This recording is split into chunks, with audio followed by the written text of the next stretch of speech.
স্বামীকে চিনবে না, স্ত্রী স্বামীকে দেখে পালিয়ে যাবে, বন্ধু বন্ধুরে চিনবে না, পীর সাহেব মুরিদরে চিনবে না, মুরিদ পীর সাহেবরে চিনবে না, দলের কর্মী তার নেতারে চিনবে না, নেতা তার কর্মীরে চিনবে না, বন্ধু বন্ধুরে দেখে পালাবে। এই কঠিন মুহূর্তে সূর্যটা মাথার কাছে চলে আসবে, জমিনটা তামার জমিন হবে।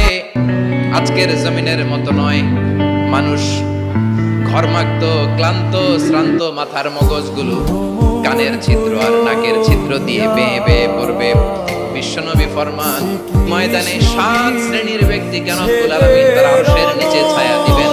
তার মধ্যে প্রথম শ্রেণীর ব্যক্তি হলো ইমামুন আদিল। ইমামুন আদিল, ন্যায়পরায়ণ শাসক,